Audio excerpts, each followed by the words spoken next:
SIR এর কাজ কিভাবে এগোবে তা নিয়ে জুডিশিয়াল অফিসারদের সঙ্গে কমিশনের প্রতিনিধিদের বৈঠক। এসআইআর নিষ্পত্তিতে বিচারকদের তালিকা প্রকাশ এবং কমিটি গঠন করা হয়েছে, যে কমিটিতে প্রতিটি জেলার জন্য ৩ জন সদস্য থাকবেন। কমিটিতে থাকবেন জেলা জজ, জেলা শাসক এবং পুলিশ সুপার। একেবারে সুপ্রিম কোর্টের নির্দেশ, সেই নির্দেশ যথাযথভাবে পালন হচ্ছে কিনা তাই কিন্তু খতিয়ে দেখবে এই কমিটি। সরাসরি আমাদের প্রতিনিধি আবির দত্ত রয়েছেন আমাদের সঙ্গে। আবির, একেবারে আগামীকাল থেকে এই কমিটি কাজ শুরু করবে, তার আগে কিভাবে কাজ এগোবে তা নিয়ে বৈঠক এখনো চলছে। দেখো, একেবারে আগামীকালের মধ্যে থেকেই কিন্তু কাজ শুরু করে দিতে হবে, যেমনটা ঠিক হয়েছে। কিন্তু তার আগেই আজকে কিন্তু এই যে বৈঠক আমরা দেখলাম, বেশ কয়েক ঘন্টা ধরে এই বৈঠক চলেছে। ইতিমধ্যে একের পর এক বিচারকরা তারা আছেন এবং আমরা দেখছি যে এখানে নির্বাচন কমিশনের আধিকারিকদের থেকে আরম্ভ করে বিভিন্ন জাজেরা তারা আছেন। তার সঙ্গে সঙ্গে আমরা দেখলাম একের পর এক জাজেদের গাড়ি। কিছুক্ষণ আগে একটা খবর পাওয়া যাচ্ছে যে এই যে বৈঠকটা ইতিমধ্যে শেষ হয়েছে, বৈঠক থেকে বেরিয়ে তারা অনেকেই যারা যেতে পারেন যে বিভিন্ন রকম কেন্দ্রগুলো রয়েছে, যেমন উত্তর কলকাতায় যেসব বিল্ডিং রয়েছে সেখানে তারা যেতে পারেন। এবং যেটা জানা যাচ্ছে যে এখানে সিবিআই জাজ থেকে আরম্ভ করে সিটি সেশন কোর্টের চিফ জাজ এবং আমরা দেখছি অন্যান্য বিভিন্ন ডিস্ট্রিক্ট জাজেরা তারাও কিন্তু এসে উপস্থিত হয়েছেন। এবং যেখানে আমরা রয়েছি সেখানে আমরা দেখতে পাচ্ছি যে একের পর এক এই যে গাড়ি, সেই গাড়ি কিন্তু এসে এখানে পৌঁছেছে। এবং এই যে বৈঠক ইতিমধ্যে শেষ, প্রস্তুতি দেখা যাচ্ছে যে বৈঠকের পর কিভাবে এই কাজটা এগোনো যাবে, কিভাবে প্রত্যেকটা নির্দেশ পালন করার সঙ্গে সঙ্গে এই স্বাভাবিক প্রক্রিয়ায় যেন এই এসআইআরটা সম্পূর্ণ হয়, সেই ক্ষেত্রে যাতে কোনো জটিলতা না থাকে, সেই বিষয়কে নিশ্চিত করার জন্য কিন্তু এক প্রকার রূপরেখা কিভাবে থাকবে সেই বিষয়টা কিন্তু ইতিমধ্যে আলোচনা হয়েছে, এমনটাই জানা যাচ্ছে।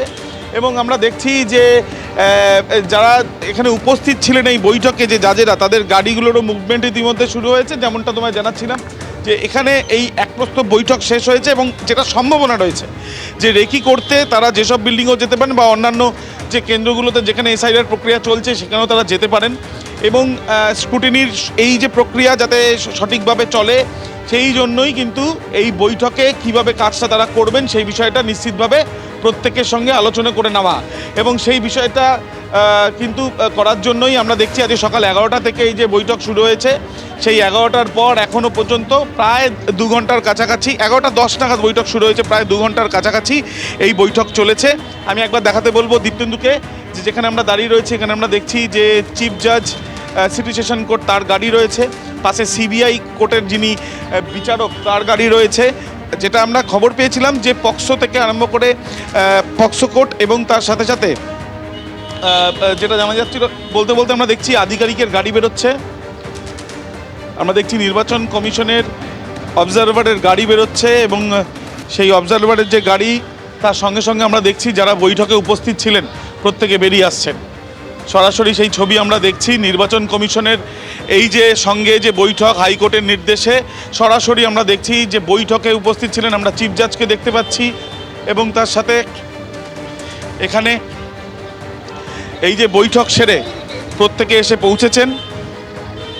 এবং বৈঠক সেরে পৌঁছানোর পর বৈঠক হওয়ার পরে তারা এবার পরবর্তীকালে আমরা দেখছি যে একের পর এক চিফ জাজ সিটি সেশন করে তাকে দেখলাম আমরা সিবিআই কোর্টের যিনি জাজ তিনি গাড়িতে উঠলেন, এই বৈঠক সেরে বেরোচ্ছেন। সরাসরি সেই ছবি আমরা দেখছি। এবং এই প্রক্রিয়া যাতে স্বাভাবিকভাবে হয় বা এই প্রক্রিয়াতে যাতে কোনো রকম আর জটিলতা না থাকে এবং সেই লজিক্যাল ডিসক্রিপেন্সিস থেকে আরম্ভ করে অন্যান্য যে সমস্যাগুলো সেগুলো যাতে কোনো রকমভাবে জটিলতার জায়গায় না পৌঁছয় সেই বিষয়টা নিশ্চিত করারই চেষ্টা চলছে। সরাসরি সেই ছবি আমরা দেখছি টি বোর্ডের সামনে, যে টি বোর্ডের সামনে ইতিমধ্যে বৈঠক সেরে একের পর এক বিচারকরা তারা বেরোচ্ছেন এবং তারা বেরিয়ে তারা তাদের নিজেদের কি কাজ রয়েছে বা তারা কিভাবে কাজটা সম্পূর্ণ করবেন সেই বিষয়টা নিশ্চিতভাবে বুঝে নেওয়ার তারা চেষ্টা চালিয়েছেন। এখনও পর্যন্ত আমরা দেখছি যে এই বৈঠক প্রায় 2 ঘন্টা পর শেষ হয়েছে এবং 2 ঘন্টা পরে এই শেষ হওয়ার পর বৈঠক থেকে বেরিয়ে আসছেন একের পর এক বিচারকরা এবং তারা তাদের নিজেদের গাড়িতে করে তাদের জায়গায় তারা পৌঁছচ্ছেন। আরও একবার ছবিটা আমরা দেখাবো সামনাসামনিভাবে। আমরা দেখছি যে এখানে যারা রয়েছেন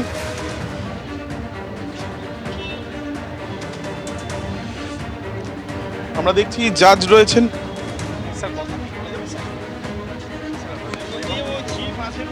না, আপনাদের মিটিংয়ে আপনারা সবাই ছিলেন?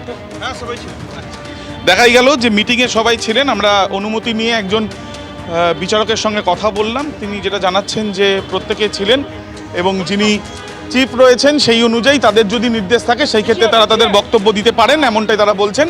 বৈঠক ইতিমধ্যে শেষ। এখন দেখার বিষয় এই যে নির্বাচন কমিশনের যে কাজ বাকি রয়েছে নির্বাচনের আগে, সেই কাজ সুষ্ঠুভাবে করার জন্য সুপ্রিম কোর্টের যে নির্দেশ, সেই সুপ্রিম কোর্টের নির্দেশের পর বিচারকদের সাহায্যে বা বিচারকদের মাধ্যমে বলা যায় যে জটিলতার জায়গাগুলো তৈরি হয়েছে সেগুলো সম্পূর্ণভাবে জটিলতা থেকে মুক্তি পাওয়া যায় কিনা, বা এই যে লিস্ট যেটা বেরোবে সেই লিস্ট বেরোনোর আগে যাতে কোনো রকম কোনো কনফিউশন না থাকে সেই বিষয়টা নিশ্চিত করার জন্যই কিন্তু আজকে এই যে বৈঠক, সেই বৈঠকটা হলো আমরা দেখতে পেলাম। একেবারে আবির সঙ্গে থাকো। আপনারা দেখলেন যে বৈঠক ইতিমধ্যেই শেষ হয়েছে, আর ইতিমধ্যেই কিন্তু বিজ্ঞপ্তি জারি করে প্রত্যেকটি জেলার জন্য হাই পাওয়ার কমিটি তৈরি করে দিয়েছে কলকাতা হাইকোর্ট, এবং সেই বিজ্ঞপ্তিতে বলা হয়েছে যে প্রত্যেকটি জেলার ওই নজরদারি কমিটিতে থাকবেন জেলা জজ, জেলা শাসক এবং পুলিশ সুপার। সুপ্রিম কোর্টের নির্দেশ একেবারে যথাযথভাবে পালন হচ্ছে কিনা তাই কিন্তু খতিয়ে দেখবে এই কমিটি, এবং পাশাপাশি প্রকাশ করা হয়েছে এসআইআর নিষ্পত্তিতে বিচারকদের তালিকাও। ইতিমধ্যে কমিটির এই বৈঠক 2 ঘন্টা ধরে চলেছিল, সেই বৈঠক ইতিমধ্যেই শেষ হয়ে গিয়েছে। আবির দত্ত আমাদের প্রতিনিধি রয়েছেন আমাদের সঙ্গে সরাসরি। আবির, দেখো একেবারেই এই যে সোমবারের মধ্যে যেটা নির্দেশ হয়েছে, সোমবারের মধ্যে এই কাজ শুরু করে দিতে হবে। রবিবারই আমরা দেখলাম যে যাদেরকে নিয়োগ করা হয়েছে বা যারা মূলত এই কাজটা করবেন বলে হাইকোর্টের তরফ থেকে বা যেটা বলা হয়েছে ডিস্ট্রিক্ট জাজেরা, তারা কিন্তু আজকে তাদের মধ্যে অনেকেই আমরা দেখলাম যে ঠিক টি বোর্ডের এই যে অফিস, সেখানে নির্বাচন কমিশনের আধিকারিকদের সঙ্গে তারা বৈঠক করলেন। যেটা সূত্র মারফত জানা যাচ্ছে মূলত এই কাজটা কিভাবে হবে তার রূপরেখা বোঝার জন্য বা সেই বিষয় নিয়ে আলোচনা করার জন্যই যাদেরা তারা এসছেন। সেখানে একাধিক ডিস্ট্রিক্ট জাজদের আমরা দেখছি, যেমনটা জানা যাচ্ছিল যে পক্সো আদালতের যারা বিচারক এবং তার সাথে সাথে যারা এনডিপিএস অর্থাৎ মাদক সংক্রান্ত মামলার যারা মাদক সংক্রান্ত মামলায় যারা বিচারক থাকেন, সেই বিচারকরা বিভিন্ন যে কোর্টে তারা রয়েছেন ডিস্ট্রিক্ট কোর্টে, সেই ক্ষেত্রে তাদেরকে নিয়োগের একটা বিষয় জানা যাচ্ছিল এবং তারা বিষয়টা দেখবেন বিভিন্ন জায়গায় ভাগ করে করে। এবং তার সাথে সাথে আমরা দেখলাম যে সিটি সেশন কোর্ট, কলকাতা নগরদারা আদালতের চিফ জাজ, সিবিআই আদালতের যে জাজ তিনিও রয়েছেন বিচারক, এবং তারা এই বৈঠক সেরে এখানে বেরোলেন এবং একের পর এক যারা বিচারকরা এখানে এসেছিলেন সকাল 11:10 নাগাদ, সেই প্রায় 2 ঘন্টার কাছাকাছি এই বৈঠক চলে। এখন যেটা সম্ভাবনা রয়েছে যে বিভিন্ন যে জায়গায় যেখানে এসআইআর এই যে প্রক্রিয়াগুলো চলছে তার মধ্যে যেসব বিল্ডিংও রয়েছে উত্তর কলকাতার, সেখানে গিয়েও তারা কিন্তু রেকি করতে পারেন বা সেখানে গিয়েও দেখতে পারেন যে কীভাবে কাজ চলছে। সোমবারের মধ্যে কাজ যে শুরু করার যে নির্দেশ এসছে বা যে বিষয়টা সামনে ইতিমধ্যে ঘোষণা করা হয়েছে, তো সেই ক্ষেত্রে বলা যায় যে রবিবার থেকেই তার প্রস্তুতির ছবিটা আমরা দেখতে পাচ্ছি। একেবারে আবির সঙ্গে থাকো। একেবারে 95 জন বিচারকের তালিকা প্রকাশ করা হয়েছে হাইকোর্টের তরফ থেকে। আগামীকাল থেকে কাজ শুরু নির্দেশ ছিল, সেই মতো কিভাবে কাজ এগোবে, এসআইআর এর যে বাকি কাজ রয়েছে, লজিক্যাল ডিসক্রিপেন্সি নিয়ে যে সমস্ত অভিযোগ রয়েছে, সেই অভিযোগ খতিয়ে দেখার জন্য কমিটি কিভাবে আগামীকাল থেকে কাজ শুরু করবে তা আজ আলোচনা হলো প্রায় 2 ঘন্টার এই বৈঠকে। দেখুন, নির্বাচন কমিশনকে ডিএম, এসপি যারা নির্বাচন কমিশনের আন্ডারে এখন কাজ করছে, নির্বাচন কমিশনকে তাদেরকে নিয়ন্ত্রণ করতে হবে সঠিকভাবে, যেন তারা নিরপেক্ষ ভূমিকা পালন করেন। আর পালন না করলে সাসপেন্ড করতে হবে ডিএমএসপিকে।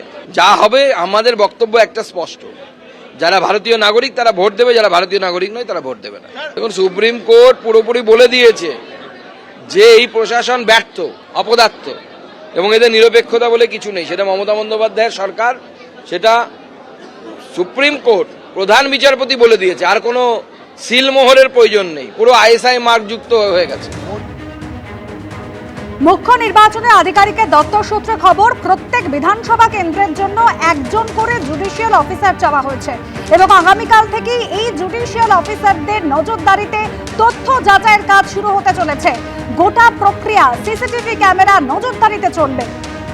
গতকাল সন্ধ্যে পর্যন্ত 45 লক্ষ ভোটারের তথ্য যাচাইয়ের কাজ বাকি রয়েছে বলে নির্বাচন কমিশন সূত্রে খবর ছিল।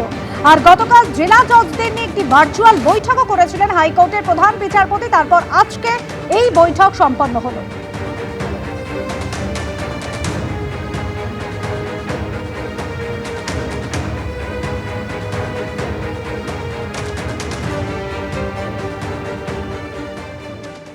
এবিপি আনন্দ, এগিয়ে থাকে, এগিয়ে রাখে।